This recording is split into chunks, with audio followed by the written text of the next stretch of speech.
if you think about it, YouTube can get you more views than any festival in the world could, because like you've seen there was Wesley Wang who recently got signed under Aronofsky to direct an adaptation for Sony, like a feature film for Sony. There was who's the guy who did the Backrooms? Yeah, yeah, Kane Parsons. He just got signed to do a one for A24. The Rocka Brothers, they've done two already hugely commercially successful films. So I think people should start taking YouTube as a very serious medium when they have their films in mind. And like, I'm not saying necessarily Mr. Beastify your edits or anything, but just like editing with the retention graph in mind when you're looking at the back end of a YouTube video. It's very true, and those are all great examples, and that's kind of what I have, come to the realization over the past few years. When I did Gold, which I did that in I think 2019, I was in a different mindset as a filmmaker back then. I felt like I need to make this movie and it gets into Sundance and then I've made it. And then I'm going to do this movie and I'm going to do this feature. And it's just not how it works, especially nowadays. And it took me a while to feel kind of comfortable with where I'm at instead of feeling like I'm not successful unless I'm successful within the industry. But I think what the traditional industry is nowadays is definitely much different than what it was 20 years ago.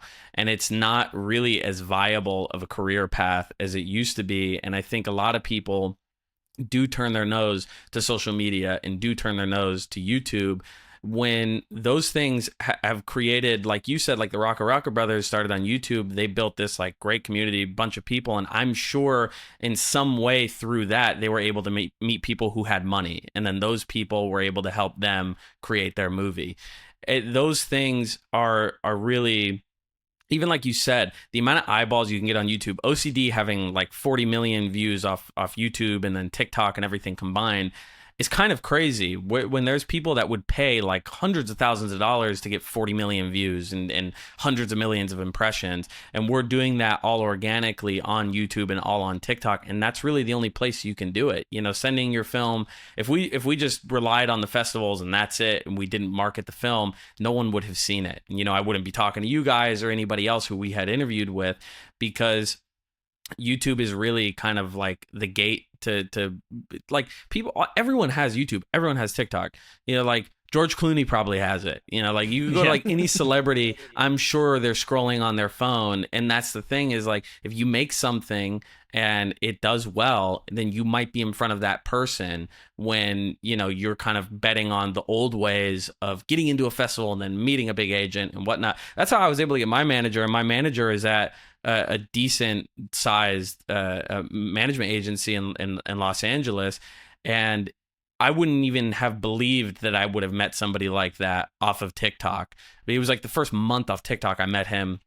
And we were meeting at like, the offices and everything. Whereas like I did the festivals for 10 years. I never met an agent. I met maybe like one or two like kind of, shady, like creepy agents. But then, he was somebody who I was like, okay, cool. Like this is actually somebody who's in the industry and can introduce me to people. And then I had met like a ton of people off of him. So it's exactly your point of just social media, YouTube, TikTok, all those things are just the way of the future.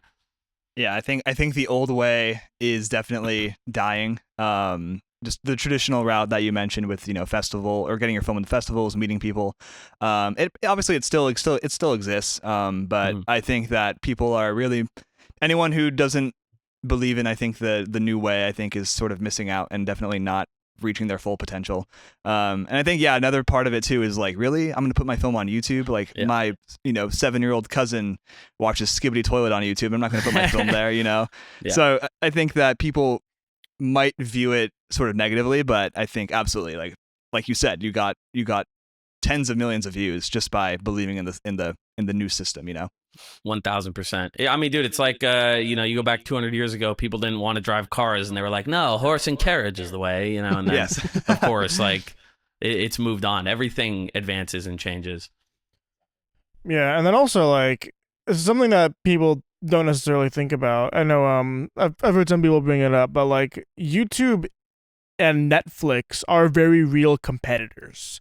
Mhm. Like some people think like, oh, yo, Netflix is only competing with like Hulu and Disney Plus or whatever. Not YouTube. Those are idiots making gaming videos in their bedrooms. Right. But like all like their economy is eyeballs and attention. Yeah. And you when you're watching a TV show on Netflix, you could be spending the exact same amount of time watching videos on YouTube. Yeah. And there are, I strongly believe that there are agents or producers who are scouting YouTube for the next like Christopher Nolan, just like people scouted it for like Justin Bieber, who came off of YouTube like 15 years ago. Oh, and it's true. I've met agents at like very large, like number 1, number 2 agencies in Hollywood, and they've all mentioned that one place that they do scout is TikTok, YouTube, because when they go home, they can Google something, short film, what short film won this, or what short film screened at Cannes. Okay, cool. Like, oh, this is going viral on TikTok. Let me look at that. And then they see who's a viable option and then reach out to them. So it's for sure definitely true.